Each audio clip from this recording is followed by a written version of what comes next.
Marcus Riley was having what he considered a perfectly normal Tuesday morning aboard Harmony Hub, the galaxy's premier interstellar trade station. He was whisking eggs for breakfast when the kitchen door chimed, and in walked what looked like a 7-foot-tall praying mantis wearing a clipboard and an expression of bureaucratic determination. "Greetings, sentient being," the creature announced in a voice that sounded like it had been processed through a translator that had given up on life. "I am Inspector Glixon of the Galactic Food Safety Administration. I am here to conduct your mandatory quarterly inspection." Marcus paused mid-whisk, a cheerful grin spreading across his face. "Oh hey there. Great timing, I was just making breakfast. You want some scrambled eggs? Fair warning though, I use real butter. None of that synthetic stuff." Glixon's compound eyes widened to roughly the size of dinner plates. The clipboard clattered to the floor. "Did you just say, butter?" Glixon's voice cracked like a teenager asking someone to prom. "As in, the lactose-based fat extraction from mammalian secretions." "Well, when you put it like that, it sounds gross." Marcus laughed, completely missing the inspector's horror. "But yeah, butter makes everything better.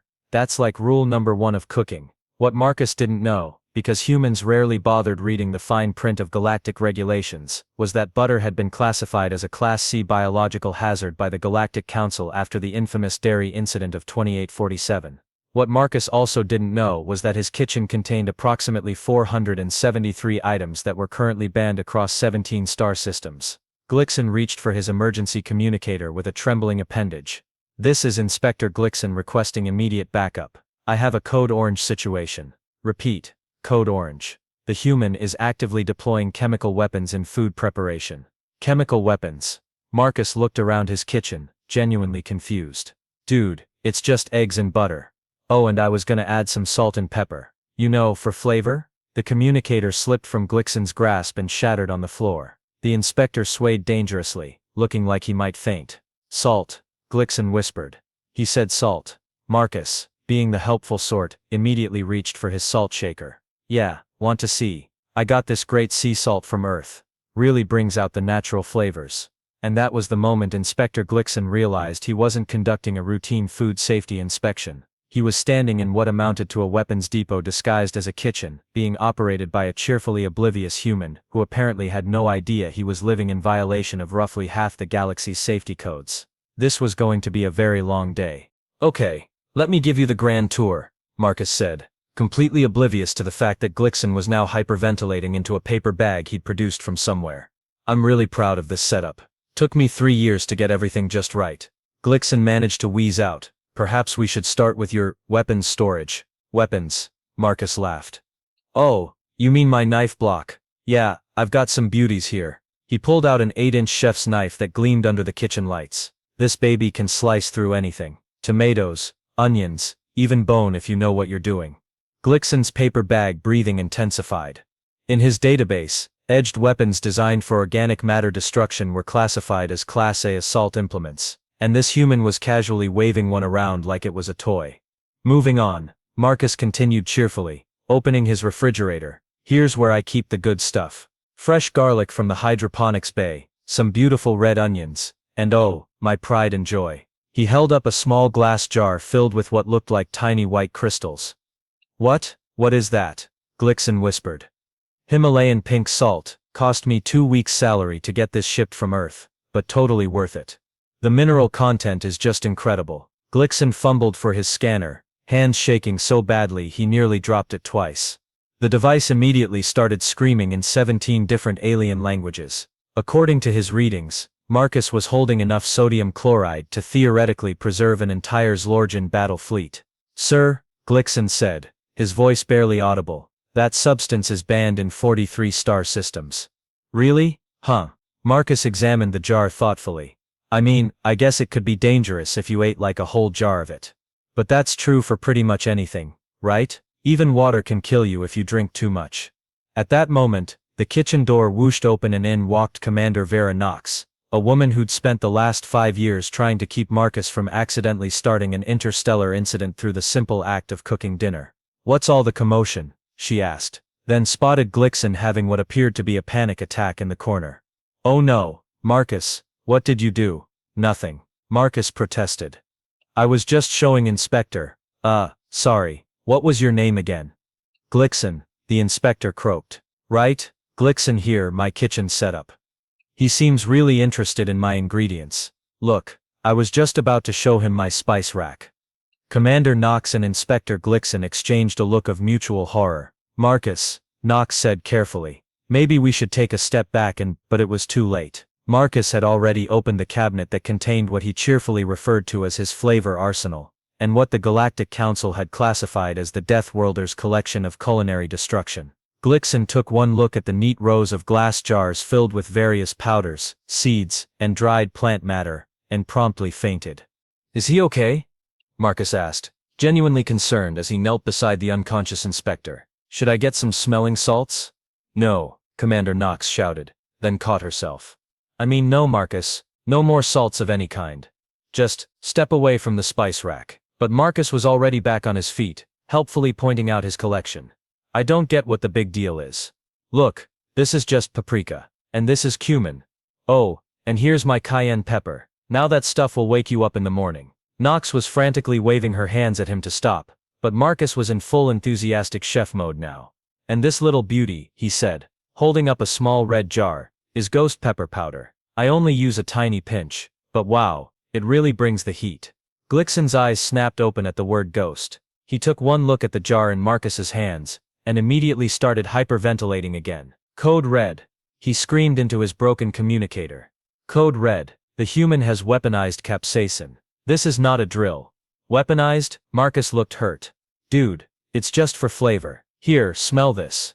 He started to unscrew the jar lid. What happened next would later be referred to in galactic safety manuals as the Harmony Hub incident. Glixen let out a shriek that shattered 3 light fixtures and triggered the station's emergency protocols. Alarms started blaring. Emergency bulkheads began sealing. And somewhere in the distance, Knox could hear the distinct sound of multiple species running for their lives. Backup is en route. Glixen wailed.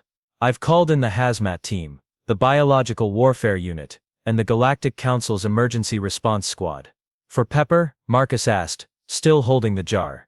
I mean, yeah, it's spicy, but it's not like it's going to kill anyone. Well, unless you're really sensitive to heat, I guess. Knox grabbed her emergency communicator. All stations, this is Commander Knox. We do not have a biological weapon situation. Repeat, we do not have a biological weapon situation. Stand down all emergency protocols. But it was too late. Through the kitchen windows, they could see ships approaching the station. Official-looking ships with lots of flashing lights and what appeared to be hazmat equipment. You know what? Marcus said, completely unfazed by the chaos around him. All this excitement is making me hungry. I think I'll make my famous chili for dinner. Really clear the air, you know. Glixen made a sound like a deflating balloon and slumped against the wall. Marcus, Knox said through gritted teeth.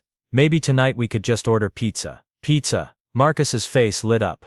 Great idea. I'll make the dough from scratch. I've got this amazing recipe that uses garlic, oregano and just a touch of red pepper flakes. And that was when Glixen realized that calling for backup might not have been enough. He might need to call in the entire galactic fleet.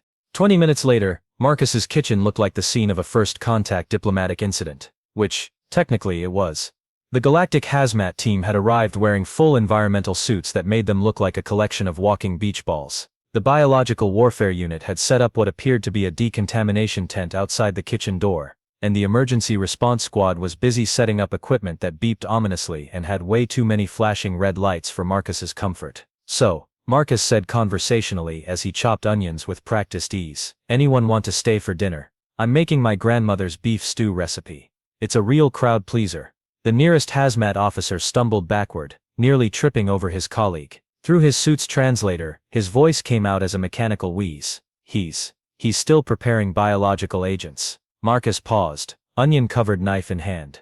It's just dinner, guys. Beef, carrots, potatoes, the usual suspects. Oh, and I add a bay leaf for that extra something special. Inspector Glixen, who had been revived with what the medical team called emergency anxiety suppressants, let out a whimper. Bay leaves are classified as aromatic assault compounds in 14 sectors. Huh. Marcus shrugged and continued chopping. Well, you can't make a proper stew without them. That's what Grandma always said. Commander Knox stepped forward, trying to salvage what remained of interstellar relations. Perhaps we could discuss this over some nice safe nutrition paste. Nutrition paste? Marcus looked genuinely horrified. Yeah. Knox, you can't be serious. That stuff tastes like cardboard mixed with disappointment. Here, Let me show you real food.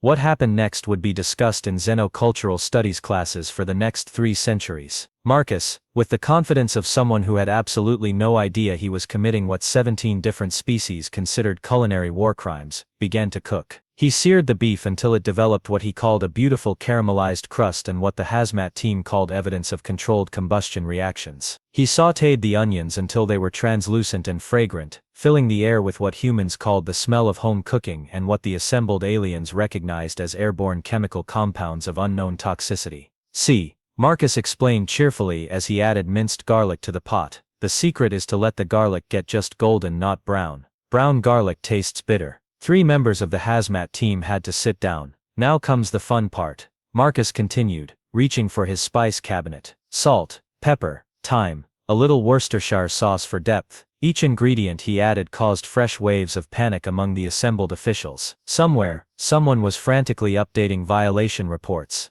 The list had reached 47 pages and was still growing. But then something unexpected happened. The smell began to work its magic. You see, the thing about human cooking is that it's designed to do one thing above all else: smell absolutely incredible. It's an evolutionary advantage that humans developed back when they needed to convince other humans to share their cave and not eat them instead. And despite millennia of space travel and genetic diversity, that particular bit of biological programming remained remarkably universal. Inspector Glixen was the first to crack. "What?" he said, his voice barely audible through his breathing apparatus. "What is that smell?" "That," Marcus said proudly, stirring the pot, "is dinner. Here, try some." He ladled a generous portion into a bowl and held it out toward the inspector. The entire room held its breath. "I can't," Glixen whispered. "It's against regulation. It could be poisonous. It could be deadly. It could be." He trailed off, staring at the bowl. Steam rose from the rich brown stew, carrying with it scents that seemed to speak directly to some long-buried part of his genetic memory that remembered what food was supposed to be. "It could be delicious," he finished, surprising himself. "Only one way to find out," Marcus said with a grin. And despite every regulation, every safety protocol, and every instinct screaming at him to run, Inspector Glixen reached out with a trembling appendage and took the bowl. The first spoonful changed everything. Inspector Glixen's compound eyes went wide, then wider, then so wide that several of the hazmat officers started to worry they might actually pop out of his head. For a moment, the only sound in the kitchen was the gentle bubbling of Marcus's stew and the nervous beeping of various monitoring equipment. Then Glixen made a sound that no one in the room had ever heard before. It started as a low moan, built to something like a whimper, and ended in what could only be described as a sob of pure, unadulterated joy. "This is," Glixen's voice cracked. "This is what is this feeling." "That," Marcus said gently, "is what we call flavor." Glixen repeated the word like it was a prayer. "My entire life, 47 years of existence, and I've never experienced anything like this." He took another spoonful, and this time the sound he made was definitely a sob. The complexity, the layers, the way the different elements work together to create something greater than the sum of their parts. It's like music, but for the mouth. The assembled crowd watched in fascination as Inspector Glixen, senior official of the Galactic Food Safety Administration, had what could only be described as a religious experience over a bowl of beef stew. "Inspector," one of the hazmat officers said cautiously, "you should stop. We don't know the long-term effects of no." Glixen clutched the bowl protectively. "You don't understand. This isn't biological warfare. This is art. This is culture. This is what we've been missing." He turned to face the crowd, stew dripping from his mandibles, eyes shining with the fervor of the newly converted. "My fellow beings, we have been living a lie. A gray, flavorless, nutrition paste-covered lie." Marcus, who had been watching this unfold with the bemused expression of someone who couldn't quite figure out why everyone was making such a big deal about dinner, decided to be helpful. "Hey, there's plenty more. Anyone else want to try some?" What followed was perhaps the most civilized riot in galactic history. The hazmat officer who had been protesting moments before was the first to step forward. "I suppose, for scientific purposes, a small sample wouldn't hurt." Within minutes, Marcus found himself ladling out bowls to a line of aliens who had spent the last hour treating him like a dangerous criminal. The decontamination tent was abandoned as its operators decided that first-hand research was more important than protocol. The biological warfare unit turned off their sensors and got in line behind the emergency response squad. "This changes everything," whispered Dr. Korthak, the lead hazmat specialist, as he experienced his first taste of properly seasoned food. We've been classifying art as weapons. We've been treating culture as contraband. The garlic, breathed Lieutenant Vex from the emergency response team. It doesn't burn, it enhances everything else. How is this possible? Marcus, who had gone from potential war criminal to cultural ambassador in the span of 20 minutes, was starting to understand the scope of what was happening. You guys really don't have any of this stuff, do you? No spices, no seasoning, no flavor at all. Flavor was deemed unnecessary, Glixen explained between spoonfuls. The council determined that optimal nutrition could be achieved through processed paste containing all required nutrients. Anything that altered taste was classified as a potential drug or weapon. But that's… Marcus paused, trying to find the right words.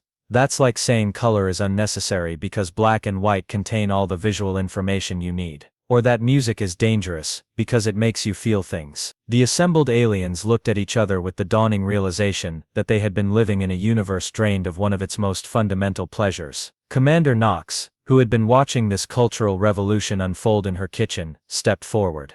So what happens now? Marcus can't be the only human dealing with this issue. There are thousands of us spread across the galaxy, all probably violating regulations every time we make a sandwich. Inspector Glixen set down his empty bowl and straightened his uniform. The anxious, regulation-obsessed bureaucrat was gone, replaced by someone who looked like he'd just discovered fire. What happens now, he said with quiet determination, is that we fix this. We fix all of this. He turned to Marcus with something approaching reverence. Human Marcus Riley, I formally request that you teach me everything you know about this cooking. I want to learn about spices, about flavors, about the art of combining ingredients to create something beautiful. Marcus grinned.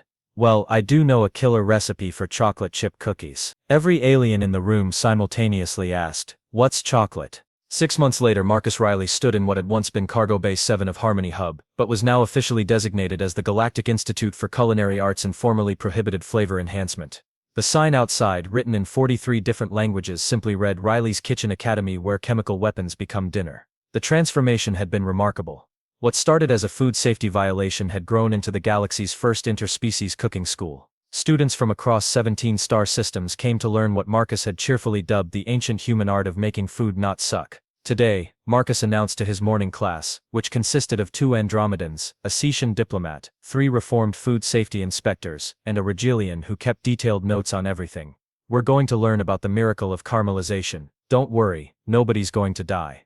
That last part had become necessary after the Great Cinnamon incident of 3 weeks ago, when a visiting dignitary had mistaken ground cinnamon for a bioweapon and called in an orbital strike. Marcus had managed to defuse the situation by making everyone cinnamon rolls, but he'd learned to be more explicit about the non-lethal nature of his ingredients. Now the secret to proper caramelization, Marcus continued, heating butter in a pan, is patience. You can't rush the process, or Chef Riley. The interruption came from Inspector Glixen, who burst through the classroom door with the enthusiasm of someone who had recently discovered that life could involve more than regulation enforcement and paperwork. The Galactic Council has approved our proposal. Marcus paused mid-stir. Which proposal? We submitted like 12 of them. The big one, Glixen practically vibrated with excitement. They're officially reclassifying all culinary spices and seasonings from chemical weapons to cultural heritage items. Salt is no longer banned in the Antares sector. Garlic has been legalized on 14 worlds. And chocolate, he paused dramatically. Chocolate is being declared a protected art form. The classroom erupted in cheers. The Andromedans did their traditional victory dance, which looked like seizures but was actually quite meaningful. The Cetian diplomat immediately started making diplomatic calls to spread the news, and the Regilian frantically scribbled notes about what would undoubtedly become known as the Great Flavor Liberation of 2851. There's more. Glixen continued, pulling out an official-looking document covered in seals and signatures. The Council has created a new position, Galaxy-wide Culinary Cultural Ambassador. And they want you to fill it, Chef Riley. Marcus looked at the document, then at his students, then at the kitchen he'd built from what was essentially a storage closet and a dream. That's amazing, Glixen. But what about the school? What about the students? That's the beautiful part.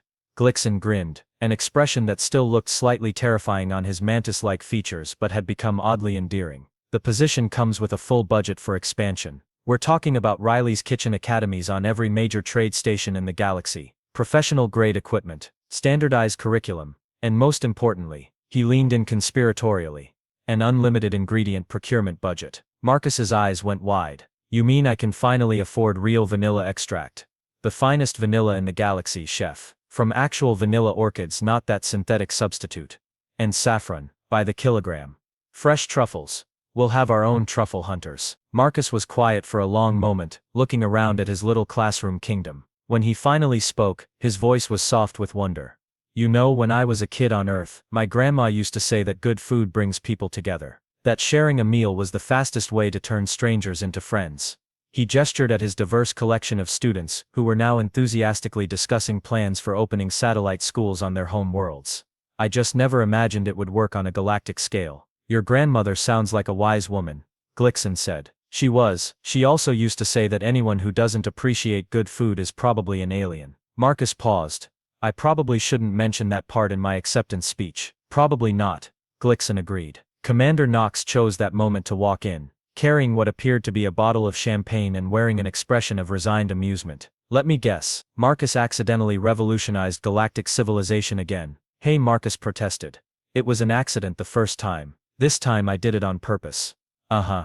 Knox popped the cork on the champagne. Well, congratulations, Ambassador Riley. Try not to start any wars with your new position. Marcus accepted a glass and raised it in a toast. To the galaxy's newest ambassador of culinary cultural exchange, and to the end of the dark age of flavorless nutrition paste. To Marcus Riley, Glixen added, raising his own glass, who taught us that the most dangerous thing about humans isn't their weapons or their technology. It's their ability to make us realize we've been living wrong our entire lives. And to chocolate, added one of the Andromedans. Sweet, wonderful, formerly illegal chocolate. As they toasted, Marcus couldn't help but smile at the absurdity of it all. He'd come to space to see the galaxy, maybe learn about alien cultures, definitely avoid his mother's questions about when he was going to settle down and give her grandchildren. He'd never expected to become the galaxy's first culinary revolutionary, armed with nothing more dangerous than a good recipe and a complete inability to understand why everyone was so afraid of oregano. But then again, that was humans for you. Give them a kitchen, some basic ingredients, and a complete disregard for galactic safety regulations, and they'd accidentally overthrow the established order while making dinner.